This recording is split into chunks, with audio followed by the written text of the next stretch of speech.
जय श्री कृष्ण। शुक्लांबरधरं विष्णुं शशिवर्णं चतुर्भुजं प्रसन्नवदनं ध्यायेत् सर्वविघ्नोपशान्तये। कृष्णाय वासुदेवाय देवकीनन्दनाय च नन्दगोपकुमाराय गोविंदाय नमो नमः। మహాకవి శ్రీ బొమ్మరి పోతనామాత్య ప్రణీత శ్రీ మహాభాగవతం చదువుతున్నాం. చతుర్థ స్కంధంలో ఉన్నాం. నైమిసారణ్యంలో సౌనకాది మహర్షులకు సూత మహాముని భాగవత గాథలను వినిపిస్తున్నారు. పరీక్షన్ మహారాజుకు సుఖ మహర్షి భాగవత గాథలను వినిపిస్తున్నారు. విదురుడు మైత్రేయ మహర్షి దగ్గర ఈ భాగవత గాథలను వింటున్నారు. మైత్రేయ మహర్షి విదురునికి పురంజనోపాఖ్యానం చెప్తున్నారు. ఈ పురంజనోపాఖ్యానాన్ని ప్రాచీన బర్హికి నారదుడు తెలియచేశాడు అని చెప్తూ, పురంజనుడు ఆయన ఒక పురంలో నవద్వారాలున్న పురంలో ప్రవేశించి చాలా అద్భుతంగా జీవితాన్నంతా గడుపుతున్నాను అనుకుంటూ భార్య పిల్లలతో మొత్తం జీవితాన్నంతా కూడా వృధా చేసుకున్నాడు. అలా చేసుకున్న సమయంలో ఆ పురం మీద, పురంజనుడి యొక్క నగరం మీద శత్రువులు దాడి చేశారు అని చెప్తూ మైత్రేయ మహర్షి అసలు ఈ శత్రువులు ఎవరు, పురంజనుడు తనకు వయస్సు అయిపోతోంది, ఆయుష్ తగ్గిపోతోంది అని కూడా తలుచుకోకుండా తుచ్చమైన సుఖాలలో ఆయన సుఖాలను అనుభవిస్తూ తన రాష్ట్రంలో పురంలో బంధుజనంతో కలిసి అలా ఉన్నాడు. అలా ఉన్నప్పుడు అతని నగరం మీద శత్రువులు గంధర్వులు దాడి చేశారు. అసలు ఈ గంధర్వులు ఎవరు, వాళ్ళు ఎక్కడి నుంచి వచ్చారు అన్న దానికి మైత్రేయ మహర్షి విదురుడికి చెప్తున్నాడు. అనగనగా ఒక సమయంలో కాలపుత్రిక అనే ఒక ఆవిడ దేవలోకం నుంచి వచ్చింది భూలోకానికి. కాలపుత్రిక అంటేనే తెలుస్తుంది కాలము అని. అనయంబు గాలపుత్రిక అని ఒక కామిని వరేచ్ఛ నకిల జగంబున్ తన ఎంత గలయ తిరుగుతూ చని జని ఒక నాడు రాజసత్నమ వింటే అని ఇలా నారదుడు ప్రాచీన బర్హికి చెప్తున్నాడు. రాజా విను, ఒకరోజు పురంజనుడు ఆయన రాజ్యంలో ఉండగా పురంజనుడి రాజ్యాన్ని శత్రువులు దాడి చేసినప్పుడు ఒక కాలపుత్రిక, ఆ శత్రువులకి సంబంధించిన కాలపుత్రిక, ఒకానొక కథ అదేంటంటే, ఒక కాలపుత్రిక అనే ఒక కన్య తనని ఎవరు ప్రేమిస్తారా, తను ఎవరిని వరించాలా అని అనుకుంటూ తనంతట తానే అన్ని లోకాలు తిరుగుతోందిట. అలా తిరుగుతూ ఆవిడేం చేసింది, ఒకసారి యయాతి కుమారుడైన పూరుడి దగ్గరికి వెళ్ళింది. పురూరవుడు అతని దగ్గరికి వెళ్ళింది. అనఘాత్మ రాజర్షి అయిన యయాతి కుమారకుండైనట్టి పూరు చేత వరింపగాబడి వలనొప్పనతనికి వరమిచ్చే దౌర్భాగ్య వసతనుంది. ప్రఖ్యాతి గనుట దుర్భగయను పేరను బరగున కాంతనే పురుషవరుడు వరింపడయ్యన తరుణియునొకనాడు గరమొప్ప బ్రహ్మలోకమున నుండి వసుధకి తెంచి విను బృహద్వ్రతుడనైన నన్ను వరింపగోరి మనమున గామ శరము విమోహితయై వేడగరము నేను సమ్మతింపక యున్న రోషమున నలిగి అని. ఆవిడ కాలకన్యక కాలపుత్రిక బ్రహ్మలోకం నుంచి భూలోకానికి వచ్చింది. వచ్చి తను ఎవరిని వరించాలా అనుకుంటూ తిరుగుతోంది. అలా తిరుగుతుంటే రాజర్షి అయిన యయాతి కుమారుడు పూరుడు, ఆ పూరుడు దగ్గర వచ్చింది. పూరుడిని వరించింది. సంతోషించిన ఆవిడ అతనికి వరాన్ని ఇచ్చింది. ఇస్తే కానీ ఆ పూరుడిని వరించడం వల్ల ఆవిడ దౌర్భాగ్యం, తన దౌర్భాగ్య వశం చేత దుర్భగ అయిపోయింది. ఆవిడ చెడిపోయిన మర్మావయవం కలది అయిపోయింది అని చెడిపోయింది అనమాట. ఆవిడ అలా పేరుతో ప్రసిద్ధి చెందింది. అందువల్ల ఆవిడ్ని, ఆ కాలకన్యకను ఏ పురుష శ్రేష్ఠుడు వివాహం వాడలేదు. ఒకరోజు ఆవిడ బ్రహ్మలోకం నుంచి భూలోకానికి వచ్చి పెద్ద వ్రత నియమం గల నన్ను వరించగోరింది అని నారద మహర్షి చెప్తున్నారు. మన్మథ బాణాలకు మదిలో తాళలేక నన్ను వేడుకుంది, నన్ను వివాహం చేసుకోండి అని. నేను సమ్మతించలేదు. దాంతో నా మీద కోపం వచ్చేసి ఆవిడ నన్ను ఇలా శపించింది. ఓ మునీంద్ర, నువ్వు నా కోరికను తిరస్కరించావు కాబట్టి నువ్వు ఒక చోటను ఉండకుండా నిరంతరం తిరిగే యోగం పట్టుగాక అని చెప్పించింది. అలా భగ్న సంకల్పమైన కాలకన్యకు నేను ఉపదేశం చేశాను. ఆ ఉపదేశాన్ని అనుసరించి ఆవిడ యవన దేశానికి వెళ్ళింది. వెళ్ళి భయుడు అనే పేరు గల వాడి దగ్గరికి వెళ్ళి వాడిని నన్ను వరించు అని కోరింది అని. అవనీపతి భయనామక యవన కులాధీశ్వరుండవగు నేను బతిగా దవిలి వరింపగ వచ్చితి సవినయముగ వినుము భూత సంకల్పమునన్. ఓ రాజా, నీ పేరు భయుడు, నీ పేరు ఇతర భయుడు, ఆవిడ కాలకన్యక. నువ్వు యవన దేశాధిపతివి, నిన్ను వివాహం ఆడాలని నేను కోరుకుంటున్నాను, నిన్ను భర్తగా పొందాలని వచ్చాను. నేను ఒక విన్నపం చేస్తాను నీకు. భూత సంకల్పం చేత నాకు కలిగిన ఈ కోరిక వృధా కాదు, దానం చేయదగింది, స్వీకరించదగింది అని వేదాల్లో చెప్పబడ్డ ఏ వస్తువునైనా ఎవరైనా దానం చేయమని కోరితే ఇవ్వడానికి శక్తి ఉండి కూడా ఇవ్వని వాడు మూర్ఖుడు. అలాగే వస్తువుని మరొకరు ఇస్తామంటే స్వీకరించడానికి ఇష్టపడిన వాడు కూడా మూర్ఖుడే. ఇలాంటి వాళ్ళని చూసి పెద్దలు బాధపడతారు. నేను నిన్ను సేవిస్తాను, నన్ను దయతో ఆదరించు అంది. అనేసరికి ఆ భయుడు ఆయన కాలపుత్రిక మాటలు విని యవనేశ్వరుడు అదొక దేవ రహస్యం, ఆ దేవ రహస్యాలు అతనికి తెలుసు, అందుకని దానివల్లే ఆవిడకి తన మీద కోరిక కలిగింది అని తెలుసుకున్నాడు. తెలుసుకుని ఆ కన్యకను చూసి చిరునవ్వులు చిందిస్తూ ఏమన్నాడంటే, వినుతరుని యత్యమానం బనదగుని లోకమందు నత్యశుభవు సజ్జనములకు అసమ్మతవునగు నిన్ను అభినందింపకుండ్రునెవరు. ఓ యువతి, నువ్వు చాలా అశుభమైన దానివి, నిన్ను అందుకనే ఎవరు తీసుకోవటం లేదు, సజ్జనులు ఎవరు నిన్ను సమ్మతించని దానివి, అందుచేత ఈ లోకంలో నువ్వు కోరిన వారిలో ఎవ్వరు కూడా నిన్ను మెచ్చుకోవడం లేదు. కానీ నాకు జ్ఞాన దృష్టితో చూస్తున్నాను, నేను నీకు భర్త ఎవరో నేను నిరూపిస్తాను. అది ఎలాగంటే, నా సేనా సహాయాన్ని తీసుకెళ్ళు, ప్రజలను నాశనం చేసేందుకు వెళ్ళు. నువ్వు ప్రజలను నాశనం చేసేందుకు నువ్వు అంతు చిక్కని గమనంతో కర్మఫలాలతో నిర్మితమైన ఈ లోకాన్ని అంతా అనుభవిస్తుండు. ఇదిగో నా సోదరుడు ఉన్నాడు, నా అన్నయ్య ప్రజ్వారుడు. ఆయన ప్రజ్వారుడు అంటే జ్వరం, జబ్బు. నాకు సోదరుడు, ఆవిడ కాలకన్యక, ఇతను ప్రజ్వారుడు. నువ్వు నాకు సోదరివి, ఇతను నాకు సోదరుడు, మీరిద్దరు కలిసి నేను అవ్యక్తంగా భయంకరమైన సేనలు కలవాడినై ఈ లోకంలో నేను మీతో పాటు సంచరిస్తాను, భయుడితో పాటు ప్రజ్వరుడు కాలకన్యక సంచరిస్తాను అని అన్నాడు. ఆ భయుడనే పేరు గల ఆయన ఆ యవనరాజు ఆజ్ఞను నెరవేర్చడం కోసం చాలా మంది సైనికులతో ప్రజ్వరంతో కలిసి కాలకన్యక భూమండలం అంతా తిరుగుతూ ఎక్కడ ఏది చూస్తే అక్కడ దాన్నంతా అనుభవిస్తోంది. ఒక రోజు ఈ భూలోక భోగ సుఖాలతో శ్రేష్టమై ముసలి పాముతో రక్షించబడుతున్న పురాన్ని అత్యంత వేగంతో వచ్చి ముట్టడించింది. ఆవిడతో పాటు ఆవిడ సైన్యాలు కాలకన్యక వచ్చి ముట్టడించింది.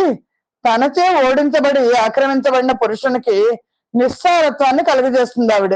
కాలం ఎప్పుడైతే వస్తుందో శరీరంలో ఆ సత్వం పోతుంది అని ఆవిడ అలాగా అనుభవిస్తూ బలాత్కారంగా పురాన్ని అనుభవిస్తోంది. అలా అనుభవించి కాలకన్యక చేత అనుభవించబడిన పురాన్ని అన్ని ద్వారాల్లో అంతకంతకు పెరుగుతున్న యవన సైనికులు ప్రవేశించి పీడించారు. అలా పీడించబడుతున్న పట్టణాన్ని చూసి ఆ పట్టణంపై అభిమానం గల పురంజండు చాలా బాధపడ్డాడు అని. అంటే ఇవన్నీ కూడా లోపల దేవరహస్యాలు. శరీరం అనేది పురంజండు యొక్క పురం అయితే, పురంజనుడు శరీరంలో ఉన్న ఒక జీవాత్మ అయితే వార్ధక్యం అనేది కాలకన్యక అని. అనగా ఎంతయో మమతాకుల చిత్తుడై బహువిధ భూరి తాపముల పొందే ఘన కుటుంబీయు గాల కన్యాప గూఢుండు నష్ట సంపదుడు వినష్టమతియు విషయాత్మకుండును వినిహతైశ్వరుండు కృపణుండు సాల నకించనుండు నగు పురంజనుడు శోకానిల భావుడై గంధర్వ యవన సంఘముల చేత నోజసెడి వికలతనందు నైజపురము దవిలి ప్రతికూలురును ననాధరణయుతులు నయన పుత్రుల బౌత్రుల ననుచెర్లను సచివ పౌరోహితుల నిజ సతిని చూసి ఆయన చాలా దుఃఖపడుతున్నాడు. కాలకన్యక మొత్తం పురాన్ని అంతా ఆక్రమించేసింది. దాంతో చాలా చికాకు పడిపోతున్నాడు. మమకారంతో చికాకు పడ్డ మనస్సు కలవాడై అనేక విధాలుగా బాధపడ్డాడు. పెద్ద కుటుంబం, ముసలితనం, సంపదలు పోవడం, కాలకన్యక కౌగిల్లో నలిగిపోవడం, బుద్ధి బలాన్ని కోల్పోవడం, ఇంద్రియార్థాలే తానుగా జీవించడం, దీనత్వము, కడు నీచ ప్రవర్తనం గల పురంజనుడు శోకంతో చాలా బాధపడ్డాడు. గంధర్వ యవన సైన్యాల చేత ఆక్రమించబడి శోభను కోల్పోయాడు. వికలత్వాన్ని పొందిన తన పురాన్ని ఎదురు తిరిగి అనాదరించే పుత్రుల్ని, పౌత్రుల్ని, అనుచరులని, మంత్రుల్ని, పురోహితుల్ని, భార్యను కూడా చూశాడు. ఇంకా కాలకన్యక చేత మింగబడిన తన్ను, శత్రువులచే ధ్వంసం చేయబడిన పాంచాల సైన్యాల స్థితిని చూసి అపారమైన చింతను పొందాడు. తగిన ప్రతీకారం చేసే ఉపాయం మాత్రం తోచలేదు. కాలకన్యక చేత అపహరించబడిన శక్తి గలవాడైనప్పటికీ నిస్సారమైన కోరికలనే కోరుకుంటూ దీనుడై వేరే గతి లేక భార్యా బిడ్డల పైన మమకారాన్ని చంపుకోలేక వాళ్ళని బ్రతిమాలుతూ కాలకాజ్ఞక చేత నలగొట్టబడి గంధర్వ యవన సైన్యంతో ఆక్రమించబడిన ఆ పురాన్ని విడిచిపెట్టడం ఇష్టం లేకపోయినా ఇంకా విడిచిపెడదాము అని అనుకున్నాడు. అంటే శరీరానికి చివరి దశలో వచ్చే స్థితిని చెప్తున్నారు రహస్యంగా, గుహ్యంగా. అనగా భయనామాగ్రజు బనగల ప్రజ్వారుండపు దరుదించి పురంబును సకలంబును భయనామునికి ప్రీతిగా దహించే మునుకొని ఎంతన్. అప్పుడు భయుని అన్న ప్రజ్వారుడు వచ్చి పురంజన్ని పట్టణాన్ని మొత్తం భయునికి ప్రీతి కలిగించేలా దహించాడు. ఆ విధంగా పురం తగలబడిపోతుంటే పౌరులు సేవకులతో కూడిన పురంజనుడు కొడుకులు మొదలైన వాళ్ళతో కూడి నా సంసారం అయినప్పటికీ కూడా యవనులతో ముట్టడించబడి కాలకన్యకతో మింగబడి ప్రజ్వారునితో స్పృశించబడి దుఃఖించాడు. ప్రజ్వారుడు అంటేనే జబ్బు. ఆ పట్టణాన్ని రక్షించి పాలించడంలో అసమర్థుడై మాటి మాటికి కలుగుతున్న నిరోధాలకు శక్తిహీనుడై వణికిపోతున్నాడు. దవసిఖియుత తరుకోటర నివసిత పన్నగము పగిది నిజపురి వెడలన్ దివురుచు నతడు శిథిల దవ ఎవడును గంధర్వగణ విహత శౌర్యుండు.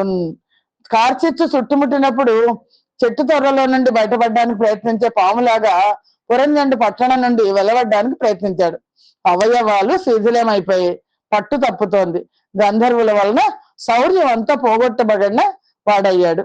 అవి చాలా ఘరఘర మను శబ్ద మడరంగ మనమున చింత నిమగ్నుడగుచు గొడుకుల గోడండ్ర గూతుల నల్లుర మనుమల నాత్తుల నను చెరాళి ననయంబు నల్ప మాత్రావశిష్టంబైన గృహ కోశ నివహ పరిచ్ఛదముల మసలు నహంకార మమకారముల చేసి మతిహీనుడగుతుని మనములోన గడక దలచుతు విప్రయోగమున తాను కటకట ఇట్లు పరలోక గతుడనైన నిట్టి భార్య యనాథయే ఈ కుమార వరులనే రీతి బ్రోచును అరసి అనుచు.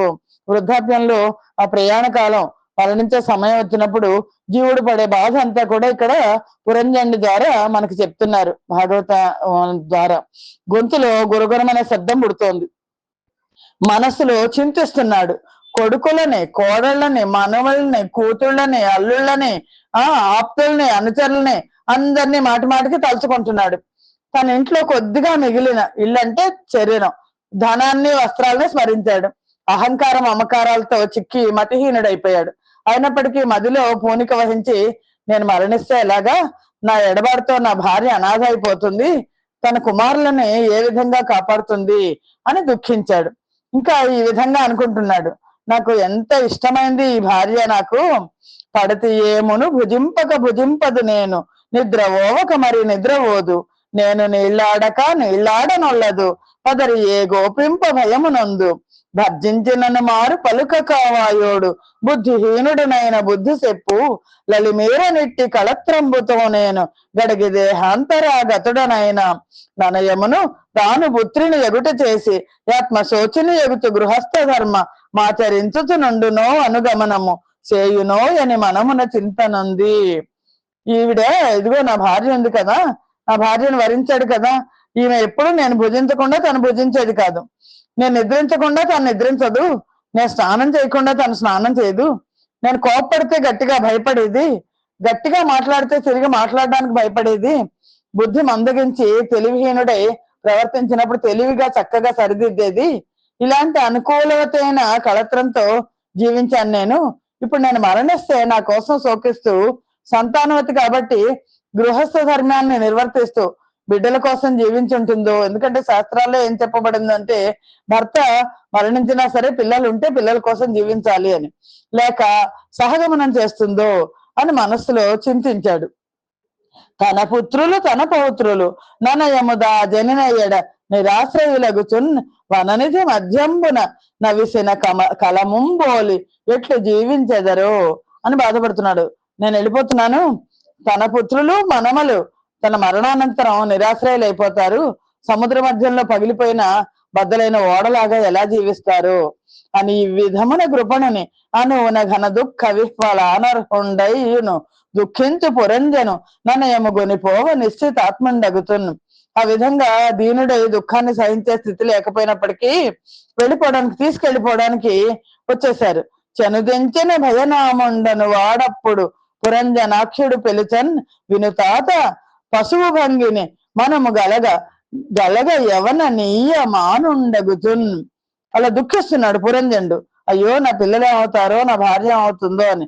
అప్పుడు అలా దుఃఖిస్తున్న పురంజనుని తీసుకెళ్ళడానికి మనస్సులో నిశ్చయించుకొని భయుడు వచ్చాడు. పురంజనుణ్ణి పశువు కొట్టినట్టు కొట్టి లీడ్చుకుని ముందుకు వెళ్ళిపోతున్నాడు. ఇదంతా పురంజనుడి గాథంతా కూడా మానవుడు పడే తపనని తెలియచేస్తుంది మనకి. అనుచరులంతా ఆతృత పడుతూ దుఃఖిస్తూ పురంజన్ని వెంట వెళ్ళారు. ఆ పురానికి రక్షగా ఉన్న 5 తలల పాము ఆ పురాన్ని ఎప్పుడు విడిచిపోయిందో కూడా అప్పుడే తెలియదు. ఆ పురం పురంజన్ నుంచి వేరేవింది. ఆ పురం చెదరి పంచభూతాల్లో కలిసిపోయింది. అంటే ఆ పురమే శరీరం. బలవంతుడైన యవనం చేత బలాత్కారంగా లాక్కొని పోబడుతున్న పురంజనుడు అజ్ఞానంతో కప్పబడి తన పూర్వ స్నేహితుడైన ఈశ్వరుణ్ణి తెలుసుకోలేకపోయాడు. అంతకు ముందు పురంజనుడికి ఒక స్నేహితుడు ఉన్నాడు. ఆ స్నేహితుడిని మర్చిపోయాడు పురంజనుడు. చనిపోయి పరలోకం చెందిన పురంజనుణ్ణి అంతకు పూర్వం అతని చేత చంపబడ్డ యజ్ఞ పశువులు మహాకోపంతో వచ్చి గొడ్డళ్లతో నరికాయి. స్త్రీ సాంగత్య దోషం చేత చెడిపోయి అజ్ఞాన అంధకారంతో తెలివి తప్పి చాలా కాలం పరలోకంలో బాధలను అనుభవించాడు. ఉత్తమ జాతి స్త్రీగా తన భార్యను నిరంతరం మనస్సులో ఎప్పుడూ స్మరిస్తుండడం చేత మరుజన్మలో విదర్భరాజు ఇంట్లో స్త్రీగా జన్మించాడు అని పురంజనుడి యొక్క జీవిత గాథనే విదురుడికి మైత్రేయ మహర్షి చెప్తున్నాడు. అని ఓ రాజా, ఇక్కడ నారద మహర్షి ప్రాచీన బర్హికి చెప్తున్నాడు. ప్రాచీన బర్హికి కూడా ఆయన కూడా ఏం చేశాడంటే ప్రచేతస్సుల తండ్రి అతను. ఆయన తన జీవితం అంతా యజ్ఞయాగాదులు చేసుకుంటూ కూర్చున్నాడు. అవనీష వీర్య పణాత్తయేనట్టి వైదర్భిని మలయ కేతనుడనంగన్ బరపురంజయుడైన భాండ్య భూమిసుండు దారుణ సంగర స్థలమునందు శక్తిని అనేక రాజన్యుల నిర్జించి పరిణయంబయ్య నా గురుభుజుండు నా విదర్భాత్మజ ఎందసితేక్షణ యైన కూతును ద్రావిడాధినాథు లైన కొడుకుల నేడ్వుర నర్ధిగనియే వారలకు నెల్లను కొక్క వరుస నర్భు దార్బుద సుతులు సంజాతులైరి అతని సుత ధృత వ్రత నాయగస్యుడు వరించే. ఈ శత్రువులు పట్టణాలను జయించే మలైకైతే తర్వాత పురంజనుడి తర్వాత అనేక సంవత్సరాలు బాధలు అనుభవించి చివరికి నిరంతరం తన భార్యను తలుచుకుంటున్నాడు కాబట్టి మరుజన్మలో విదర్భరాజు ఇంట్లో స్త్రీగా జన్మించాడు.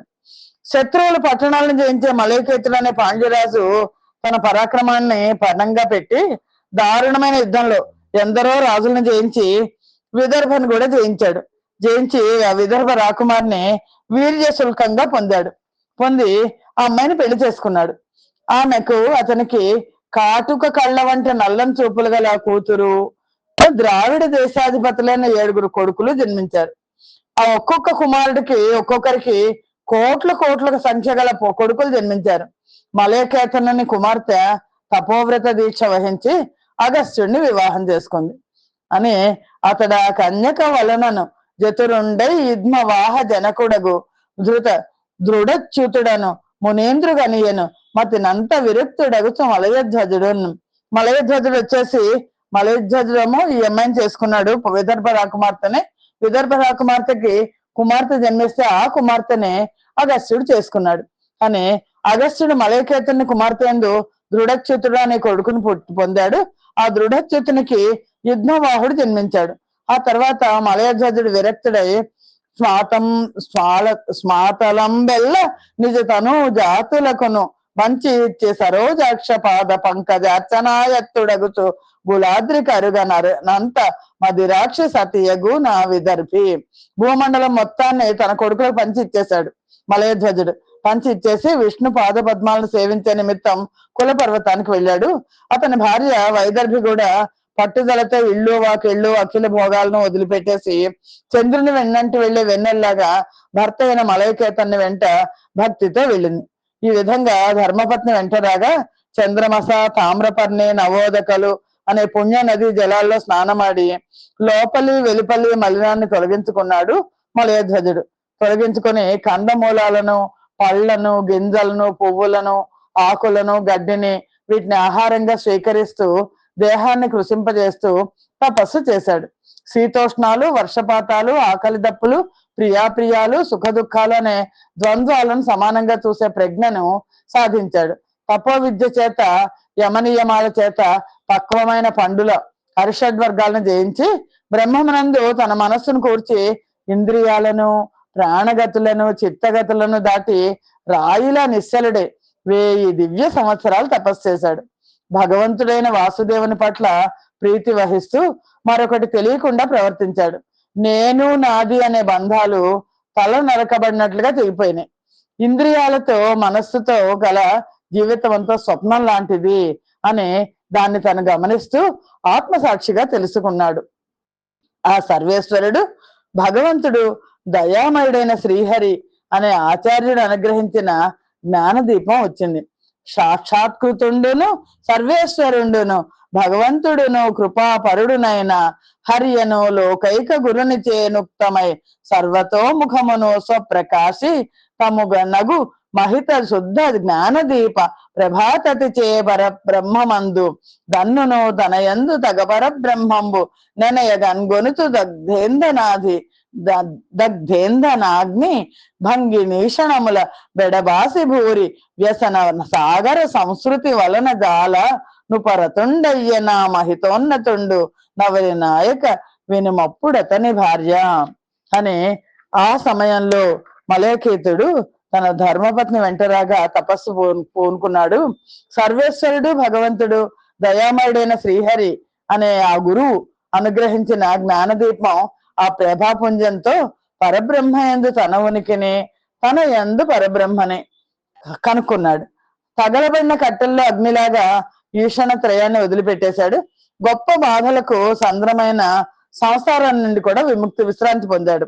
అప్పుడు అతని భార్య విదర్భ రాకుమారి కదా, పతి దైవత శీల సమంచిత వేణీ భూత చికుర చీరాంబర సువ్రత చర్య క్షామాంగి విగత దోష విదర్భ రాజ కన్యక యచటన్ కమలలోచన నిఖిల భోగములందరికి మలయకేతను పరమ ధర్మజ్ఞ చేరి నిరుపమైన పతివ్రత నియమమొప్ప సాధ్వి అయి భక్తి పరిచర్య సలుపుచుండే. ఆ భార్య కూడా, అతని భార్య కూడా పతినే దైవంగా భావించే శీలం కలది. జడలంతా, కుర్రులంతా జడలు కట్టేసింది, నార చీరలు ధరించింది, వ్రత నియమాచరణతో చిక్కి శల్యం అయిపోయింది, దోషాలన్నీ పోగొట్టబడ్డాయి. అన్ని భోగాలను విడిచి పరమ ధర్మజ్ఞుడైన మలయకేతనం చేరి సాటిలేని పతివ్రత నియమంతో భక్తితో సాధ్వి అయి పరిచర్యలు చేస్తోంది. విమలమతి నిజేషు సమీపమునన్ సతి ధూమరహిత పవమాన సఖాగ్రమమున వెలుగొందు కీల విధమున ప్రకాశించుచుండే దద్దయ్య వేట్కన్ సతిధన ప్రాణేశ్వరు డుపరతుడగుట మనంబులో నరయకయే పూర్వస్థితిని ఉపచార క్రియలను చలంచితమతి గావింపదలచి చిరితర భక్తిన్. ఆవిడ విదర్భ రాకుమార్తె వైదర్భి.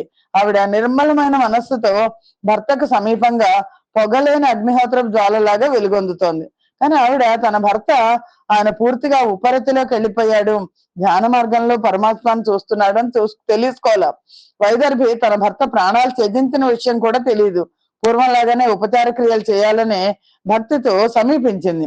అనుపమ సుస్థిర నియమాసనుడగు నిజనాథుండాయ జని పూర్వగతిని వినమితయ్యే సతి తత్పదవన జములర్చించునప్పుడు వారి పాదములను సాటిలేని సుస్థిరమైన నియమస్థితితో పద్మాసండైన తన భర్తను కూర్చునున్నాడు. సమీపించి పూర్వంలాగే వంగి నమస్కరించింది. తన భర్త పాదాలలో వేడి లేకపోవడాన్ని గమనించింది. నేను మూష్మత లేకున్నను గని యూధ భ్రష్ట హరిణి కైవడి సతి నే మనమున బెడరుచు దీనతన ఎంబును బంధురహితయ్యి శోకించెన్. వేడి లేకపోవడాన్ని గమనించి గుంపు నుండి బెదిరిపోయిన ఆడలేడిలాగా భయపడుతూ బంధువులు ఎవ్వరూ లేకపోవడంతో దీనత్వంతో శోకించింది ఆవిడ. ఆ నయమ నీటిలో శోక విపులాశ్రు పయక్కణ సిక్త మానిత తన యుగమై వియోగ పరితాపమనన్ హృదయంబు మాడ శోభన లలితాధరోష్ట నవ పద్మము గంధగ సుస్వరంబుగా వనజదళాక్షి ఏడ్చే నా నివారణ ద్విపినాంతరంబునన్. విస్తృతమైన మహాశోకంతో కన్నీరు పాలెళ్ళని తడుపుతుంటే వియోగం వల్ల కలిగిన వేదంతో హృదయం మాడిపోయినట్లు అయిపోయింది. అందమైన సుకుమారమైన పెదవులతో పాటు పద్మం వంటి ముఖం కూడా కందిపోయింది. కంఠస్వరం విచ్చుకొని ఆ అడవిలో అడ్డు లేకుండా ఏడుస్తోంది ఆవిడ వైదర్భి. హా నరనాథ, హా సుమహితాత్మక, హా గుణశాలి, ఇంక నంబోనిధి మేఖలా కలిత భూమి ధార్మిక రాజచోర పీడా నిరతింగృచింపనకట తగునయ్యయుపేక్ష సేయ శోభానయశాలి నీవు పరిపాలన సేయము లెమ్ము భూవరా. ఓ మహారాజా, ఓ మహానుభావ, ఓ సద్గుణోపేత, ఆవిడ ఏడుస్తోంది. ఆ సముద్రం ఒడ్డాణంగా గల ఈ భూమి ఈ కథ ధార్మికులైన రాజులు చోరులు నిరంతరం బాధిస్తుంటే, కృషించిపోతుంటే నువ్వు ఇలా చూస్తూ ఊరుకుంటున్నావు ఎందుకు? లే, ఊరుకోవడం తగదు, లేచి ధర్మంగా పరిపాలించు అని ఏడుస్తుంది ఆవిడ. అని విలపించుచున్ సరసి జాక్షి నిజేషు పదార విందముల్ తన నిటలంబు శోక పరితాపమునందడి బిట్టు చాలా రోదన మొనరించుచుందగిలి దారువులంజితి పేర్చి అందులో వెనుపక తత్కళేబరము పెట్టి కిందరి కొల్చి ఇమ్ములన్. అలా ఏడుస్తూ ఆవిడ పతి పాద పద్మాలపై పడి తన నుదురు సోకగా విలపిస్తూ పెద్దగా రోధిస్తూ నెమ్మదిగా కట్టెలు తీసుకొచ్చింది, తెచ్చి చితి పేర్చింది. అందులో భర్త దేహాన్ని తనే మోసుకుంటూ తీసుకొచ్చి దాన్ని పరుండ పెట్టి అగ్నిని రగులు కొల్పింది. తాను అనుగమనము సేయంబూనుటయును నంతలోన పూర్వసఖుడు విజ్ఞాన స్వరూపకుండును నైన ధరాది విజుడొక్క బలం గర్యన్. సహగమనం చేయడానికి పూనుకుంది ఆవిడ. అంతకు ముందు ఆవిడికి పూర్వమిత్రుడు విజ్ఞాన స్వరూపుడు బ్రాహ్మణుడు అయిన వాడు ఒకడు ఆవిడని సమీపించాడు. సమీపించి ఆ చనుదెంచి తలోదరి సునయోతుల నన్ను నా ఎంచుచు దగనయన్ వనిత వెవ్వని దాన వితండెవడు వగ చెదవేళ. ఒక బ్రాహ్మణుడు వచ్చాడు అక్కడికి. వచ్చి ఆవిడ్ని నెమ్మదిగా ఓదారుస్తూ, ఏమ్మా, నువ్వెవరి భార్యవి? ఇతడెవరు? నువ్వెందుకు దుఃఖిస్తున్నావు అని అడిగాడు. అని అడిగి వెండియుననిట్లనియను నీ సృష్టి పూర్వమందున నీవెవ్వని తోడ సౌఖ్యములనవరతమును అనుభవించి తట్టి సకుండన్ అని మళ్ళీ ఇలా అన్నాడు. ఈ సృష్టికి పూర్వం, ఎందుకంటే పురంజండుగా ఉన్నప్పుడు ఒక స్నేహితుడిని వదిలేశాడు కదా ఒక బ్రాహ్మణుణ్ణి, ఆ స్నేహితుడు మళ్ళా వచ్చాడు. ఈ సృష్టికి పూర్వం నువ్వు ఎవరితో స్నేహం చేసావో తెలుసా? ఎవరితో కలిసి సుఖాలు అనుభవించావో ఆ సఖుడను నేను. నన్నెరుంగుదేని మనంబున ఎరుంగుదేని మనమున నన్నెరుగక విన్ననైన నళిన దళాక్షి నన్ను పురాతన సఖుగా నెన్నంగల దానవైన నెరుగవి చెప్పుమా. నన్ను తెలిసినా తెలియకున్నా ఇది వరకు నేను నీతో పాటు స్నేహితుడిని అన్నది గుర్తు తెచ్చుకొని నన్ను పూర్వపు సఖుడిగా గుర్తించు అని నీవు గుర్తు చేస్తున్నాడు. పూర్వం మానస సరోవరంలో నివసించే హంసలము మనం ఇంటిని విడిచి 1000 సంవత్సరాలు స్నేహితులమై ప్రవర్తించాము. అప్పుడు నువ్వు భౌతిక సుఖాల పట్ల ఆసక్తితో అధికారాన్ని కోరి నన్ను విడిచి భూమండలం అంతా కలిగి తిరిగావు. అప్పుడు కామిని నిర్మితమైంది, 5 ఆరామాలు గలది, 9 వాకిళ్లు గలది, ఒకే పాలకుడు గలది, 3 చావళ్లు గలది, 6 గుంపులు గలది, 5 అంగళ్ళు గలది, 5 ప్రకృతులు గలది, స్త్రీయే నాయకుగా కలిగిన ఒక పురాన్ని నువ్వు చూసావు. అది ఎలాంటిదో వివరిస్తాను. పురంజండి గురించి చెప్తున్నాడు. విదర్భ రాకుమారి అంత జన్మలో పురంజండి కదా. పురంజండి కంటే ముందర ఈ భగవంతుడే స్నేహితుడు. పంచారామాలు అంటే పంచ ఇంద్రియాలు, అర్థాలైన శబ్దం, స్పర్శ, రూపం, రసం, గంధం. నవద్వారాలు అంటే కన్ను, ముక్కు, నోరు మొదలైన 9 రంధ్రాలు. ఏకపాలకం అంటే ప్రాణంతో పాలించబడేది. త్రికోష్టాలు అంటే భూమి, జలము, అగ్ని. షట్కులాలు అంటే నాలుక, కన్ను, చెవి, ముక్కు, చర్మము, జ్ఞానేంద్రియాలు. మనస్సు 6. విపణాలు బజార్లు అంటే వాక్కు, పాణి, పాదము, పాయువు, ఉపస్థ, కర్మేంద్రియాలు. పంచ ప్రకృతి అంటే పృథివీ, జలము, అగ్ని, వాయువు, ఆకాశం, పంచభూతాలు. కామిని అంటే బుద్ధి. ఇటువంటి పురంలో ప్రవేశించిన వాడు ఎవడైనా స్త్రీలపై ఆధారపడిన అజ్ఞాని. అలాంటి పురంలోకి నువ్వు ప్రవేశించావు. కామినికి బుద్ధికి చిక్కావు. ఆమెతో ఆనందిస్తూ ఆమె సాంగత్యంతో ఈశ్వరుణ్ణి విస్మరించావు. వైదర్భి అయ్యావు. సుఖాలుగా జనులు భావించే ఈ దుఃఖాలను అనుభవిస్తూ పాపిష్టమైన ఈ దశను పొందావు. అంటే పురంజనుడు అంటే ఓ పురాన్ని ఆక్రమించుకున్న ఒక రాజు. ఆ పురం ఏంటి అంటే శరీరమే పురము. మరి అక్కడ ఉన్న ఆడది ఎవరు అంటే బుద్ధి. ఇంకా చెప్పాలంటే మనస్సు. నీవు వైదర్భివి కావు, వీరుడి తండు వివరింపగాగాడు విభుడు నీకు నొగి మున్ను పురమునాను పరుద్దు చేసినాయా పురంజనపతి వరయగావు మరియు నీ వన్య సీమంతిని అనియను జర్చింపగా పూర్వజన్మమందు పురుషుండవనియను బుద్ధి తలచుట ఎరయంగని యుభయమున సత్య వింతయును మామకీనమై యసగు మాయ చేసి కల్పితమయ్య జర్చింప మనము పూర్వమున హంసలమని పూని ఎరుగా పలికితి తెలియ మనల రూపంబు చూడు.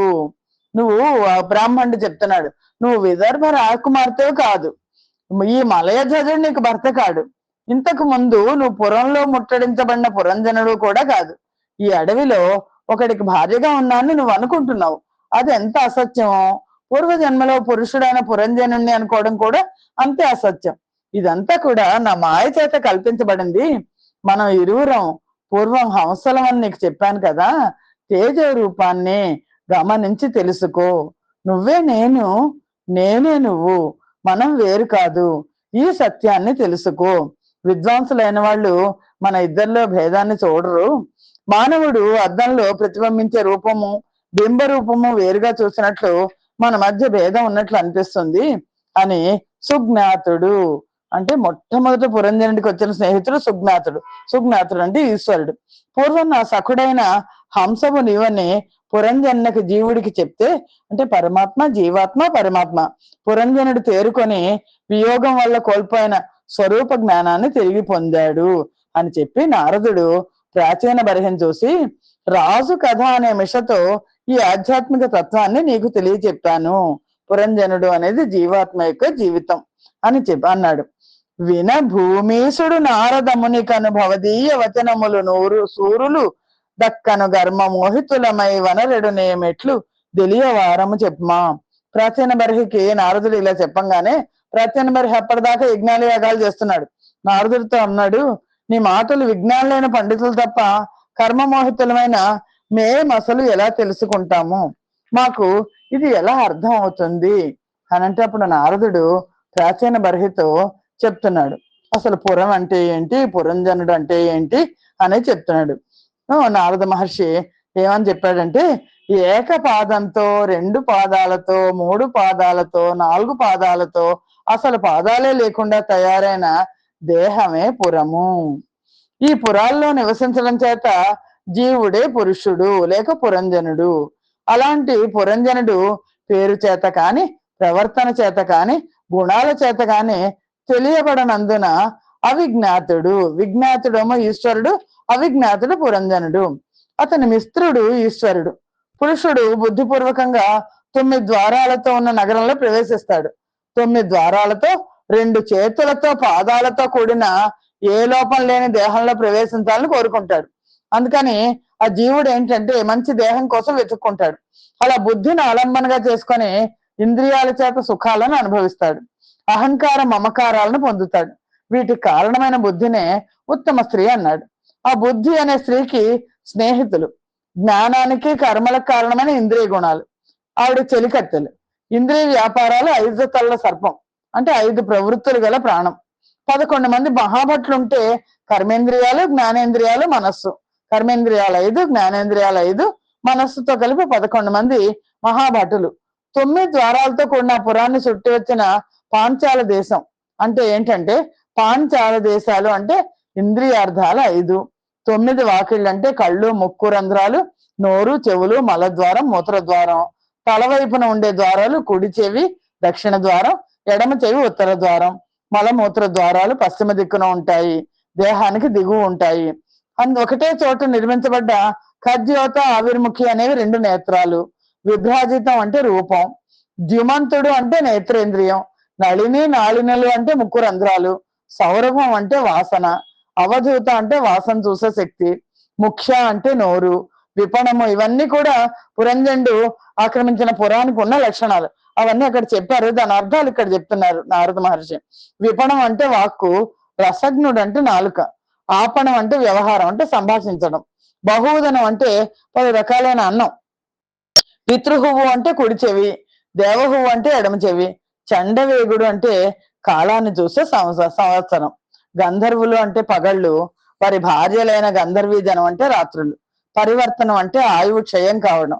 కాలకన్యక అంటే ముసల్తనం, యవనేశ్వరుడు అంటే మృత్యువు, అతని సైనికులు అంటే ఆది, వ్యాధి, ప్రజ్వరుడు అంటే మానసిక బాధ, దేహ బాధ, శీతలత్వం జ్వరం రావడం, జబ్బు చేయడం, ఉష్ణత్వం అనే రెండు విధాలుగా ప్రాణులను తీవ్రంగా హింసించే జ్వరం. దక్షిణ పాంచాలం అంటే పితృలోకాన్ని ప్రాప్తింప చేసే కర్మకలాప శాస్త్రం. ఉత్తర పాంచాలం అంటే దేవలోకాన్ని పొందింపజేసే జ్ఞాన వైరాగ్య సంబంధ శాస్త్రం. శృతధరుడు అంటే చెవి. ఆసురి అంటే పేరు గల పడమటి ద్వారం, మూత్ర ద్వారం. గ్రామకం అంటే సంభోగం. దుర్మధుడు అంటే రహస్య అవయవం, యోని. నిరుతి అంటే పరమటి ద్వారం, మలద్వారం. వైషవం అంటే నరకం. లుబ్ధకుడు అంటే మలం విడిచే తావు, పాయువు. సంధులు అంటే హస్తాలు, పాదాలు. అంతఃపురం అంటే హృదయం. విషూచి అంటే మనస్సు అని నారద మహర్షి పురంజండి కథలో ఉన్న అధ్యాత్మ రహస్యాన్ని తెలియచేసి అనఘాత్మ వినుము జాయాత్మజులను గుణాత్తంబగు మరి బుద్ధి తత్వమర్ధి వెలయనే ఏ గతి వికృతి సేయంబడు నే ఏ తెరంగుల నింద్రియములు వికృతిని పొందున విధమున దద్గుణాన్వితుడును వరుస దద్వృత్తులకును ఘనుడు నుపద్రష్టయుని ఎదగు నాత్మయు దద్వృత్తులన్ బలాత్కారమునను నన్ను కరింపగ నర్ధి జయంగబడుట ననయమును ఆత్మ మహిషిని అనుసరించుటయు నిరుగా చెప్పి ఇట్టులనియను మరియు జన వీరేణ్యునితో యోగి సత్తముండు.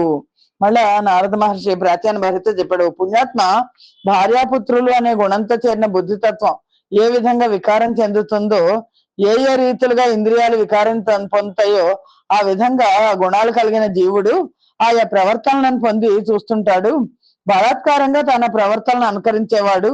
అందుకే పురంజనుడు భార్యను అనుసరించి జీవించినట్లుగా చెప్పాను అని మహారాజుతో మళ్ళా నారద మహర్షి అన్నాడు. రథం అంటే దేహం, తురంగాలు గుర్రాలు అంటే ఇంద్రియాలు, రెండు వైపులా ఉన్న బండి నొగలు అంటే సంవత్సరం అంటే వయస్సు రెండు చక్రాలు, పుణ్య పాప కర్మాలు, మూడు పతాకాలు అంటే త్రిగుణాలు, ఐదు కట్లు అంటే పంచ ప్రాణాలు, పగ్గం అంటే మనస్సు, సారథి అంటే బుద్ధి, గూడు అంటే రధికుడు కూర్చున్న ప్రదేశం హృదయం, రెండు జల్లులు నొగలు అంటే శోకం ఒకటి, మోహం ఒకటి, ఐదు గంటలు అంటే ఐదు ఇంద్రియార్థాలు, పంచ విక్రయాలు అంటే కర్మేంద్రియాలు, ఏడు కవచాలు అంటే దేహంలో సప్త ధాతువులు, రసము, రక్తము, మాంసము, మేధస్సు, అస్థి, మజ్జ, శుక్రము, స్వర్ణాభరణం అంటే రజోగుణం, అక్షయ తోణీరం అంటే అనంతమైన సంస్కారాలకు స్థానమైన అహంకారం, 11 సేనలకు అధిపతి అంటే జ్ఞాన కర్మేంద్రియాలకు అధిపతి అయిన 11వ ఇంద్రియమైన మనస్సు, ఆసుర ప్రవర్తన అంటే బాహ్య ప్రపంచంతో విజృంభించడం, వేట అంటే పంచేంద్రియాలతో హింసాదుల్ని చేసి విషయాల్ని అనుభవించే వినోదం. ఈ విధంగా జీవి దేహవర్తి కళా నిద్ర మెలకువ అనే స్థితుల్లో 100 సంవత్సరాలు ఆధ్యాత్మిక, అధిదైవిక, అధిభౌతికములైన దుఃఖాల చేత కష్టాలను అనుభవిస్తాడు. అజ్ఞానం చేత ఆవరించబడి తను స్వయంగా నిర్గుండ అయినప్పటికీ ప్రాణాలు, ఇంద్రియాలు, మనస్సు తన యందే ఉన్నట్లు ఆరోపించుకొని గుణాలకు చిక్కు తీరని కోరికల గురించి చింతిస్తూ వాటి కొరకు అహంకార మమకారాలతో కర్మలను ఆచరిస్తాడు. అని ప్రాణి జీవుడు ఎప్పుడైతే తన స్వయం ప్రకాశుడు, గొప్పవాడు, ప్రకృతికి అతీతుడు, భగవంతుడు, ప్రబోధకుడైన గురువు అని తెలుసుకోలేకపోతాడు, అప్పుడు ప్రకృతి గుణాల పట్ల ఆసక్తుడై చిక్కుకొని గుణాల పట్ల అభిమానం కలవాడే కర్మవశుడై కర్మలలో మునిగి తేలుతుంటాడు అని పురుషుడు నిజ ప్రకాశత బరగియు నలగుడు వరుండు భగవంతుండున్ గురుడును నగు నా ఆత్మను బరువడి నెరుగంగలేక ప్రకృతి గుణములన్ వినుమెప్పుడు తగులునప్పుడ ఎన రంగ గుణాభిమానియును గర్మవసుండన దగు అనదగు నా పురుషుడు దా ఘనమగు త్రైగుణ్య కర్మ కలితుండగుతున్ అని ధృతి నొప్పుచున్న సాత్విక కర్మమునను ప్రకాశ భూయిష్ట లోకముల భూరి రాజస ప్రకట కర్మమున దుఃఖోదర్క లోల క్రియాయాస లోకములను గైకొని తామస కర్మంబునను తమ శోక మోహోత్కట లోకములను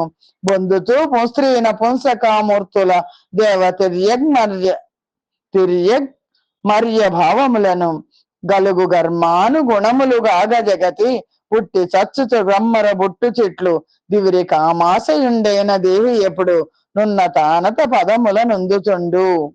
జీవుడు ఏం చేస్తాడంటే నారద మహర్షి చెప్తున్నారు. ధైర్యంతో చేసే సాత్విక కర్మల వల్ల వెలుగుతో కూడిన లోకాలను, రజోగుణంతో చేసే కర్మల వల్ల దుఃఖభూయిష్టమైన లోకాలను, తమో గుణంతో తామస భూయిష్టమైన కర్మాల వల్ల మనకి ఇవన్నీ భగవద్గీతలో వస్తాయి. చీకటి, దుఃఖము, మోహంతో కూడిన లోకాలను పొందుతాడు. అజ్ఞానంతో ఆయా గుణాల ప్రభావంతో చేసిన ఆయా కర్మలను అనుసరించి దేవయోనిలో కానీ, మానవ యోనిలో కానీ, పశుపక్షాది యోనిలో కానీ, పురుషుడిగా కానీ, స్త్రీగా కానీ, నపుంసకుడుగా కానీ జన్మిస్తాడు జీవుడు అని మళ్ళా ఇలా అంటున్నాడు. ఎనయన్ చుత్తరి పీడగొంది సునకం బింటింటికింబోవ బూనిన దైవికమైన దండహతి గాని కాక చౌర్యాన్నమైనను గాని తగబొందు చందమున నెన్నందైవ యోగంబు వెంపున నీ జీవుండు దా ప్రియములంబొందున్ త్రిలోకంబులన్. చాలా ఎక్కువ ఆకలి బాధతో తలడిల్లే కుక్క ఇంటింటికి వెళ్ళిపోతుంటుంది. దైవానుగ్రహంతో దానికి ఒక్కోసారి కర్ర దెబ్బ వస్తుంది, ఇంకోసారి అన్నం లభిస్తుంది.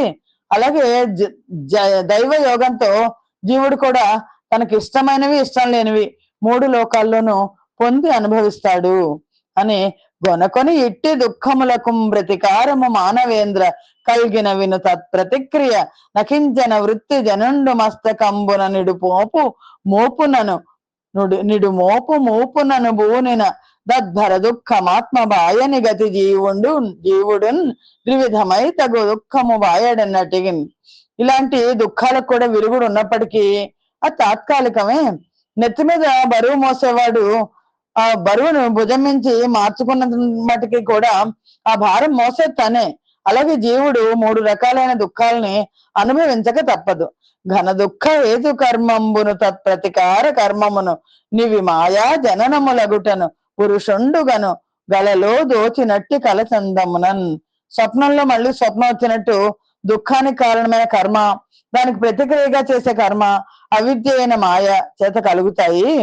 వాసనా సహితంగా కర్మల చేత సిద్ధించే ఫలాన్ని ఛేదించాలంటే వీలు కాదు అని మళ్ళా నారద మహర్షి ఇలా అన్నాడు. నరనాథ వినుము స్వప్నంబు చందంబున నా జ్ఞాన విలసితం పగుట చేసి తివిరి మిథ్యాభూత దేహాదికముననుకు నరయ నివర్త నాయాసమేటికని ఎంటి వేణియునర్ధంబు లేకున్న నర్ధి సోపాధికంబైన మనము వాంఛతో స్వప్నము వర్తింప పురుషని భూని జాగ్రద్బోధ చేనుపాధి జడక స్వాప్నిక సంస్కృతి విడవనట్లు తత్వ విజ్ఞానమున విద్యా నివృత్తి దారదేహాదిక నివృత్తి దగులకున్న దివుట సంస్కృతి దాని వర్తింపకుండు. ఓ రాజా విను, దేహము ఊహించింది, స్వప్నంలాగా అజ్ఞానం వల్ల సంభవించేది కాబట్టి అది అసత్యమైంది. దాన్ని ప్రయాసతో తొలగించుకోవడం దేనికి?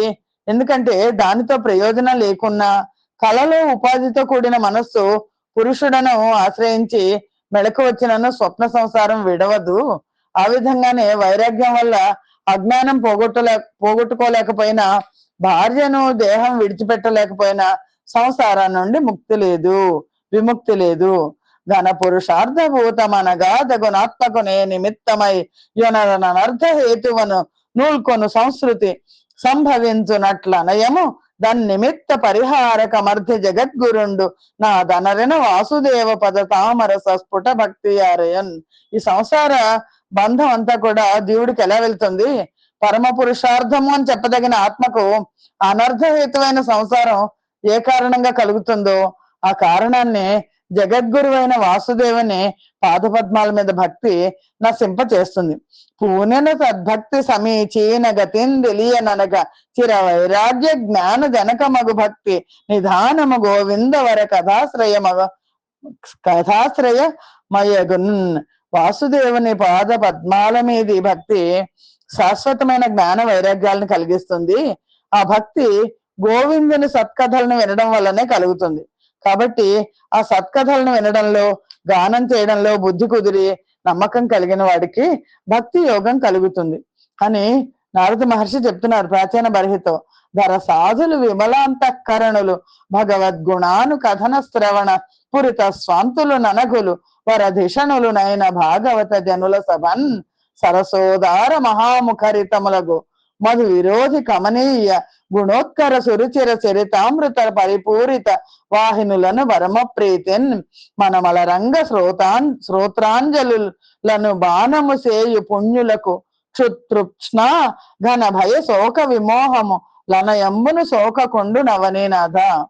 సజ్జనులు నిర్మల హృదయులు భగవద్గుణాలను కథనం చేస్తూ కథలు చెప్పుకుంటూ వింటూ జీవించే పుణ్యజనులు గొప్ప బుద్ధిమంతులైన భాగవత జనుల సభకు వెళ్ళాలి.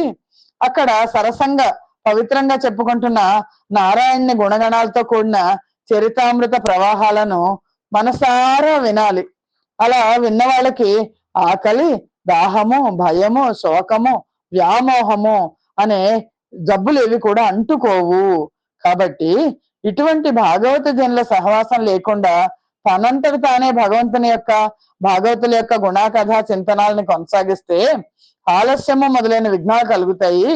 జీవకోటికి సహజమైన ఆకలి దప్పుల చేత బాధించబడి హరికథామృత ప్రవాహం పట్ల ఆసక్తి కలగనేయదు. ఇది నిజం. అందుకని భాగవత సభలకు వెళ్ళి అక్కడ భాగవత సభలలో చెప్పబడిందంతా కూడా వినాలి అని చెప్పి నారదుడు ప్రాచీన బర్హికి ఉపదేశం చేస్తున్నాడు. పద్మ సంభవుండును భవుడును మనుకుల సమితి దక్షాది ప్రజాపతులను నైష్టికులైన సనక ముఖ్య మునులు పులశ్చండు భృగువు పులహుండు గ్రతువు నత్రి మరీచియు నంగిరసుడు నరుంధతి విభుడును రూఢి మెలయ బహుపుణ్యలే కడపలగాగల బ్రహ్మవాదుల నందర వాక్కులకును ననయనీశ్వరులై యుండియును సమగ్ర మతిదపో యోగ విద్య సమాధివర విచారులయ్యుండియును సర్వసాక్షి అయిన ఈశ్వరుని వెదికియు గాన రిద్ధ చరిత.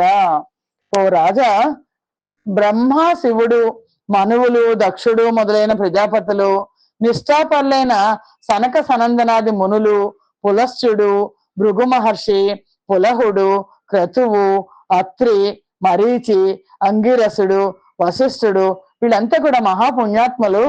ఎందుకో తెలుసా? వాళ్ళందరూ కూడా ఆ పరమాత్మ మీదే దృష్టి పెట్టారు. బ్రహ్మవాదులు, వాచస్పతులు, తపోయోగ విద్యా సమాధుల చేత ఆత్మవిచారం కలవాళ్ళు అయినప్పటికీ కూడా సర్వసాక్షి అయిన ఆ పరమేశ్వరుని వెతుకుతున్నారు. వెతుకుతూ కూడా పరమేశ్వరుణ్ణి చూడలేకపోతున్నారు. అది ఎలా అంటే, ఘన విస్తారం అపారమద్వయమనంగానొప్పు వేదంబు తామనువర్తించు మంత్రయుక్తి వివిధంబైనట్టి దేవాఖ్య శోభన సామర్థ్యము చేత నింద్రముఖ రూపం ఇష్ట దైవంబుగా గనివేట్కన్ భజించు వారలు ఘనంగా నేర్తురి ఈశ్వరన్. గొప్ప విస్తృతి కలిగి అంతు తెలియందే అద్వితీయమై ప్రకాశించే వేదాన్ని అనుసరిస్తూ వివిధ మంత్రాల చేత వివిధ దేవతల్ని, శోభాయమానమైన ఇంద్రాది దేవతల రూపాలని ఇష్ట దైవాలుగా భజించే వాళ్ళు సహితం సర్వేశ్వరుడైన పరమాత్మని చూడలేరు. వినుమాత్మ భావింతుడన నెనసిన భగవంతుడెప్పుడెవ్వని కరుణన్ ధనరుతును అనుగ్రహించును మనుజేశ్వర అప్పుడు వాడు మహితాత్మకుడై ధీరతని లోక వ్యవహారంబును వైదికంబు ననదగు కర్మాచారములందు వినిష్ఠిత మై రూఢి ధనర్చు బుద్ధి నభ్యన్ విడుతున్.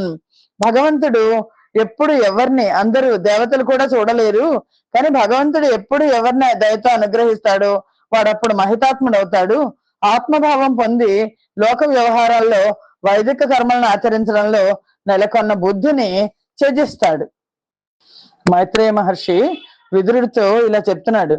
కావున రాజేంద్ర నీవును వరమార్థ రూపంబులగుతు ప్రరోచమాన ములును గర్ణ ప్రియంబులు నస్పష్ట వస్తువులును నైన ఈ వివిధ కర్మముల యందు పురుషార్థ బుద్ధి గావింపకు మతిఘన స్వాంతులైనట్టి వారు పరగు జనార్దన ప్రతిపాదకంబైన శృతి కర్మ పరమని చూపుచుండు వారు వేదజ్ఞులనదగు వారు గారు రూఢి మరి వారు నిత్య స్వరూపభూత మన ఈ ఆత్మతత్వంబు నలరు వేద కలిత తాత్పర్యమని ఆత్మ తెలియలేరు. మైత్రేయ మహర్షి విదురుడికి చెప్తున్నారు. నారదుడు ప్రాచీన బర్హికి ఇలా అంటున్నాడు. కాబట్టి ఓ రాజశ్రేష్ఠ, నువ్వు కూడా పరమ ప్రయోజనంగా కనిపిస్తూ ఆసక్తిని కలిగిస్తూ వినడానికి ఇంపై అవాస్తవాలైన ఈ వివిధ కర్మలను పురుషార్థాలు అని భావించద్దు. మలిన హృదయులు విష్ణువును ప్రతిపాదించే వేదాన్ని కర్మపరమని చూపిస్తారు. కానీ వాళ్ళు నిజానికి వేదజ్ఞులు కారు. వాళ్ళు శాశ్వతమైన స్వరూపమైన ఈ ఆత్మతత్వంతో ప్రకాశించే వేద పరమార్థాన్ని తెలుసుకోలేరు. కాబట్టి నువ్వు ఏం చేస్తావంటే, నారద మహర్షి చెప్తున్నారు ప్రాచీన మహర్షితో, తూర్పు వైపు కొసలు గల దర్భలను భూలోకం అంతా పరిచావు, అహంకారంతో అవినయంతో ఎన్నో పశువుల్ని చంపావు, కానీ కర్మ స్వరూపాన్ని విద్యా స్వరూపాన్ని తెలుసుకోలేకపోయావు. ఆ కర్మ స్వరూపము విద్యా స్వరూపం ఎలాంటిదంటే విను, సర్వేశ్వరునికి సంతోషాన్ని ఏది కలిగిస్తుందో అదే కర్మ. ఆ సర్వేశ్వరుని పట్ల మనస్సును లగ్నం చేసేది ఏదైతే ఉందో అదే విద్య. ఆ పరమాత్మే దేహధారులకు ఆత్మ, ఈశ్వరుడు. కాబట్టి క్షేమకరమైన ఆశ్రయం నారాయణుని పాదమూలాలే. ఆ శ్రీ మహావిష్ణువే ప్రియాతి ప్రియమైన వాడు, సేవించదగిన వాడు. ఆయనను ఆశ్రయించి సేవించే వారికి ఆయన మాత్రమైన దుఃఖం కలగదు. ఆ భగవత్ స్వరూపాన్ని ఎవరు తెలుసుకుంటాడో వాడే విద్వాంసుడు, అతడే గురువు, అతడే హరిస్వరూపం అని చెప్పి నారదుడు ఇంకా ఇలా చెప్తున్నాడు. అవనీష ఈ విధంబున భవదీయ ప్రశ్నమిట్లు పరిహృతమయ్యన్ దవిలీకనొక్క గోప్యము వివరించద చిత్తగింపు విమల చరిత్ర. ఓ రాజా, నువ్వు అడిగిన ప్రశ్నకు నేను సమాధానం చెప్పాను. ఇంకా ఇంకో రహస్యం కూడా చెప్తాను విను. అందమైన పూల తోటల్లో చిన్న చిన్న కుసుమాల మకరందాన్ని పరిమళాన్ని ఆఘ్రానిస్తున్న తుమ్మెదపుల పాటలకు ప్రీతి చెందుతూ ఒక సంతోషంగా ఒక మగలేడి ఆడలేడితో కలిసి సంచరిస్తోంది. దాని మనస్సు అంతా ఆడలేడి మీదే ఉంది. తుమ్మెదల జుంకారం చెవులకు ఇంపు కలిగిస్తోంది, ఆనందంగా విహరిస్తోంది. దానికి ఎదురుగా తన ప్రాణాలని హరించే తోడేళ్ల గుంపు తిరుగుతోంది. కానీ ఇంతలో తప్పించుకునే వీలు లేకుండా బోయవాడు వేసిన క్రూరమైన వాడి బాణం లేడి పృష్ఠభాగాన్ని చీల్చేసింది. తప్పించుకునే ఉపాయం లేక ఆ మగలేడి మృత్యువు పాలైంది. పురుషుడు మగలేడి వంటి వాడే సుమా. స్త్రీల ఇళ్లను ఆశ్రయించి అల్పమైన కోరికలతో నాలుక మర్మావయవం వంటి అవయవాన్ని కామజనిత సుఖాపేక్షతో అన్వేషిస్తాడు. కామంగల స్త్రీలతో కలుస్తాడు. వాళ్ళ పట్లనే మనస్సును లగ్నం చేసి మనస్సును హరించే స్త్రీల మాటలను వినాలి అనే మనస్సు కలవాడే. ప్రత్యక్షంగా ఆయుష్ను హరించే రాత్రి వాళ్ళని పట్టించుకోడు. పరోక్షంగా యముని బాణాలతో చీల్చబడ్డ దేహం గలవాడే జీవుడు సంచరిస్తుంటాడు. కాబట్టి నువ్వు ఈ జీవుణ్ణి లేడి వంటి చంచల స్వభావంతో కూడిన చేష్టలు గలవాడిగా భావించు. చెవులందున్న శబ్దాల్లాగా బాహ్య ప్రవర్తకులైన శ్రౌత స్మార్తాది కర్మలను హృదయంలో నియమిస్తూ దుర్జన సమూహంతో కూడిన వ్యాపారం గల గృహాన్ని విడిచిపెట్టి సకల జీవులకు ఆశ్రయమైన ఈశ్వరుణ్ణి భజించు. ఇలా సర్వ విధాల విరక్తిని పొందు అని నారదుడు పలికేసరికి ప్రాచీన బర్హి ఇలా అన్నాడు. మునివర భగవంతుడవు నన్ను పొమ్మ విజ్ఞాన నిధివి నన్నదగు నీచే తను వివరింపగా దగి ఎనసిన ఈ ఆత్మతత్వమిట నా చేతన్. ఓ మునీంద్ర, సాటిలేని విజ్ఞాన నిధివైన నీచే వివరించబడిన ఈ ఆత్మతత్వాన్ని నేను విన్నాను, ఆలోచించాను. కర్మనిష్ఠులైన ఆచార్యులు ఈ ఆత్మతత్వాన్ని తెలుసుకోలేరు, తెలిసినప్పటికీ ఉపదేశించరు. అందుచేత నాకు కలిగిన మహా సంశయం నీ వల్ల తొలగింది. అనఘాత్మ ఏమిటి ఎందుని ఇంద్రియ వృత్తులు దగ ప్రవర్తింపకుండు తను చేసి ఋషులైన ఘనముగా మోహింతురట్టి అర్ధమునందునాత్మ సంశయము కలుగుతున్నది. ఎది ఎట్టిదని నన్ను పురుషుడే ఏ దేహమునను చేసి కర్మములు చేసి సత్కాయంబు నీ లోకమందునే విడిచి తాను అన్యదేహ మర్జితో ఘటించి లోకాంతరమును పొంది తత్కర్మ ఫలమును పొందుననుచు ప్రకటముగా వేదవేత్తలు పలుకుచుందు నది ఎట్లు విన నుపమగును. మహాత్మా, ఈ ఆత్మతత్వ విషయంలో ఋషులు కూడా మోహితులు అవుతున్నారు. అలాంటి పరమార్థం పట్ల నాకు సందేహం కలుగుతోంది.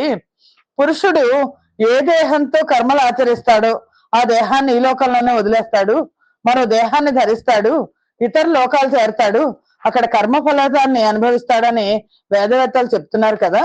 అది ఎలా సాధ్యం అవుతుంది? అంతేకాకుండా ఆచరించిన కర్మ ఆ క్షణంలోనే నశిస్తుంది కదా. జీవుడు మరో దేహంతో మరో లోకంలో అనుభవించడం ఏమిటి అని ప్రశ్నిస్తే ప్రాచీన బర్హికి నారదుడు ఇలా సమాధానం ఇచ్చాడు. రాజా, స్వప్నావస్థలో లింగ శరీరధారి అయిన జీవుడు మెళకువలో ఉన్నప్పుడు దేహాభిమానాన్ని వదిలేస్తాడు. అటువంటిదో లేక అటువంటిది కానీ మరో శరీరాన్ని పొందుతాడు. మనస్సులో సంస్కార రూపంతో కూడిన కర్మల్ని అనుభవిస్తూ ఆచరిస్తూ ఉన్నాడు. ఏ లింగ శరీరం ఆధారంగా కర్మను ఆచరిస్తాడో ఆ లింగ శరీరం చేతనే లోకాంతరంలో కూడా ఫలితాన్ని అనుభవిస్తాడు. అంతేకాకుండా ఇవ్వడం పుచ్చుకోవడం మొదలైన వాటిలో స్థూల దేహానికే కర్తృత్వం ఉంది అని భావిస్తే అహంకారం మమకారాలతో కూడిన జీవుడు మనస్సు చేత ఏ దేహాన్ని పొందుతాడో ఆ దేహం చేత ప్రాప్తించిన కర్మ ఫలితాన్ని కూడా అనుభవిస్తాడు. అలా కాకపోతే కర్మ పునర్జన్మ కారణం కావడం పొసగదు. కాబట్టి మనఃప్రధానమైన లింగ శరీరానికే కర్తృత్వం కూడా వర్తిస్తుంది అని మళ్ళా ఇలా అన్నాడు.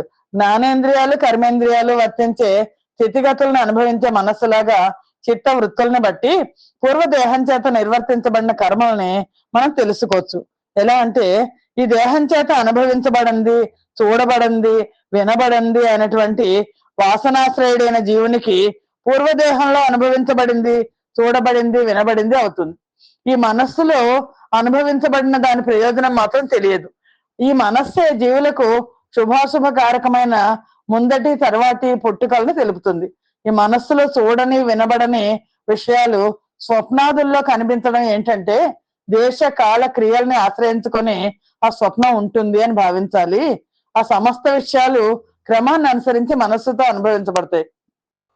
ఓ రాజా, మిక్కిలి గొప్పదైన శుద్ధ సాత్విక గుణం చేత శోభిస్తూ పద్మనాభుని గుణాలను ధ్యానించడంలో నిమగ్నమైతే ధన్యమైన మనస్సులో ఈ సమస్త ప్రపంచం కనిపిస్తుంది. గ్రహణ సమయంలో చంద్రమండలంలో రాహువు కనిపించినట్టు కనిపిస్తుంది. లింగదేహం స్థూలదేహం ద్వారానే కర్తృత్వ భోక్తృత్వాలు పొందుతాడు జీవుడు. స్థూలదేహం నశించినంతనే జీవునికి కర్తృత్వ భోక్తృత్వాలు ఉండవు. అందుచేతనే ముక్తి కలుగుతుంది అని భావిస్తే పొరపాటు. స్థూల దేహంతో సంబంధం జీవుడికి బుద్ధి, మనస్సు, మోక్షము, ప్రయోజనము, గుణము, కోర్పు, ఆకారం మొదలుకొని అన్ని కూడా లింగ శరీరం తొలగే వరకు ఉంటుంది. గాఢ నిద్ర, మూర్ఛ మొదలైన వాటిలోనూ ఇష్టమైన వ్యక్తులు, వస్తువులు దూరం కావడంతో కలిగే దుఃఖంలోనూ దేహాభిమానం ఉన్నప్పటికీ అది స్పష్టం కాదు. ఈ సందర్భాలలో ప్రాణశక్తి ఆశ్రయంగా కల ఇంద్రియాలు వ్యాకులంలో ఉండటంతో దేహాభిమానం లుప్తం అవుతుంది. అమావాస్య నాడు చంద్రుడిలాగా ప్రకాశించదు. అలాగే వ్యక్తి తల్లి గర్భంలో ఉన్నప్పుడు బాల్యావస్థ కూడా నేను అనే దేహాభిమానం ఉండదు. స్థూల దేహం నశించలేదు కాబట్టి వస్తువుల యొక్క సత్యత్వం ప్రయోజనం లేకపోయినప్పటికీ విషయాసక్తుడైన జీవుడికి స్వప్నంలో అనర్థ దర్శనం కలిగినట్టు సంసార జన్మ ఆసక్తి తీరదు. పంచతన్మాత్రలు, షోడశ వికారాలు, త్రిగుణాలు మొదలైనవన్నీ లింగ శరీరాన్ని ఆశ్రయించుకుని ఉంటాయి. వీటికి చైతన్యాన్ని కలిగించేవాడు జీవుడు అని చెప్పబడతాడు అని తివిరియ పురుషుండు దేహంబునని చేసి ఎనయంబు బెక్కు దేహాంతరముల నంగీకరించుచు నవి విసర్జించచ్చు సుఖ దుఃఖ భయమోహ శోకములను బొలు పొందు తద్దేహములనే పొందుచుండు నది ఎట్టులన్నను నగ్రభాగ తృణమోది మరి పూర్వ తృణ పరిత్యాగంబు గావించు తృణ జలోకయును బోల జీవుడవని గొంత జీవించి మ్రియమానుడగుచు నుండు దేహమర్ధి చెంది కాని పూర్వమైన కాయంబు విడువడు గాన మనమి జన్మ కారణంబు. మనస్సే జన్మకి కారణము అని చెప్తున్నారు నారద మహర్షి. జీవుడు ఒక దేహాన్ని పొందినట్లే నిరంతరం అనేక దేహాలను పొందుతుంటాడు, మళ్ళీ వదిలిపెట్టేస్తుంటాడు. సుఖము, దుఃఖము, భయము, మోహము అని ఆ దేహాల ద్వారా పొందుతుంటాడు. గడ్డి మీద పాకే గడ్డి పురుగు ముందున్న గడ్డి పరకను అంటి పెట్టుకుని ఆ వెనక గడ్డి పరకని వదిలేయడం లాంటిది. అలాగే జీవుడు కొంతకాలం బతికి చనిపోతూ మరొక దేహం పొందిన తర్వాత మళ్ళా పూర్వదేహాన్ని వదిలిపెడతాడు. కాబట్టి మనస్సే జన్మకి కారణం అవుతుంది. నరవరోత్తమ ఎట్లుగాన మనంబె జీవులకెల్ల సంసరణ కారణ మట్టి కర్మ వశంబునన్ సకలేంద్రియ చరణ్ దౌతన విద్య గల్గును సంత తంబున విద్యచే బరగుటన్ బహుదేహ కర్మ నిబంధముల్ గలుగుంజుమి. ఓ రాజా, మనస్సు జీవులందరికీ సంసార కారణం. అటువంటి కర్మవశం చేత ఇంద్రియాలయందు సంచరించడం జరుగుతుంది. దాన్నే అవిద్య అంటారు. అవిద్య వల్లే అనేక జన్మలు కర్మబంధాలు కలుగుతున్నాయి అని వినుమదిగాన భూవరయ విద్య లయించుటకై రమాపతిన్ ఘన జనన స్థితి ప్రళయాకరణ భూతిని పద్మపత్ర లోచను పరమేశునీశ్వరుని సర్వ జగంబు దదాత్మకంబుగా గనుగొనుచున్ దదీయ పద కంజములర్ధి భజింపు మెప్పుడున్. కనుక ఓ మహారాజా, ఈ అవిద్య తొలగేందుకు లక్ష్మీపతిని భజించు. సృష్టి స్థితి లయకారుడైన పరమేశ్వరుణ్ణి, పద్మనేత్రుణ్ణి, ఈశ్వరుణ్ణి ధ్యానించు, సర్వ జగత్తును భగవత్ స్వరూపంగా తెలుసుకొని అతని పాద పద్మాలను ఆరాధించు అని ఈ విధంగా భక్త శ్రేష్ఠుడు భాగవత ప్రముఖుడైన నారదుడు ఆ ప్రాచీన బర్హికి జీవుడు ఈశ్వరుని చేరే మార్గాన్ని దయతో తెలిపి సిద్ధగమనంతో తన దారిని దాన్ని వెళ్ళిపోయాడు. అప్పుడు ఆ తర్వాత రాజైన ప్రాచీన బర్హి తన ప్రజలను పరిపాలించే నిమిత్తం కొడుకుల్ని నియమించాడు. తపస్సు చేసుకునేందుకు కపిల మహాముని ఆశ్రమానికి వెళ్ళాడు. అక్కడ నియమంతో ఏకాగ్ర చిత్తుడే కోరికల్ని త్యజించి గొప్ప ధైర్యాన్ని పూని భక్తి యోగాన్ని అవలంబించాడు. గోవిందుని పాద పద్మాల పట్ల నిరంతర ధ్యాన నిమగ్నమైన చిత్తంతో బ్రహ్మరుద్రాదులు పొందని అవ్యయానందమైన పదాన్ని పొందాడు అని మైత్రేయ మహాముని విదురునితో చెప్పి ఇలా అన్నాడు. ఎవరైతే దేవర్షుల్లో ముఖ్యుడైన ఈ నారదునిచే ప్రబోధించబడిన ఈ ఆధ్యాత్మ విద్య హరికీర్తిని కొనియాడడం చేత ఈ విద్య లోకాలని పవిత్రం చేస్తుంది, మనస్సును శుద్ధిపరుస్తుంది, సర్వోత్కృష్ట ఫలితాలను ఇస్తుంది. ఈ ఆధ్యాత్మ విద్యను విన్న, మననం చేసిన, ధ్యాసనం చేసిన, నిధిధ్యాసనం చేసేవాడు లింగ శరీరాన్ని వదిలేస్తాడు. సమస్త బంధాలను తెలుసుకుని దేహంతో సంబంధం లేని కైవల్యాన్ని పొందుతాడు, సంసారంలో పరిభ్రమించడు అని మైత్రేయ మహర్షి విదురుడికి ఈ పురంజనుడి గాథ ఎవరైతే వింటారో, నారద మహర్షి ప్రాచీన బర్హికి చేసిన ఉపదేశాన్ని ఎవరైతే వింటారో, ఎవరైతే చదువుతారో వారికి శారీరకమైన బాధలన్నీ పోయి పరమపదాన్ని పొందడానికి మార్గం సుగమం అవుతుంది, తిరిగి మళ్ళా పునర్జన్మ ఉండదు అని తెలియజేశారు. ఇక్కడ ఆప్చేద్దాం. స్వస్తి ప్రజాభ్య పరిపాలయంతాం న్యాయేన మార్గేణ మహిం మహిషాః గోబ్రాహ్మణేభ్య శుభమస్తు నిత్యం లోకా సమస్తా సుఖినో భవంతు. సర్వం శ్రీకృష్ణార్పణమస్తు. జై శ్రీకృష్ణ.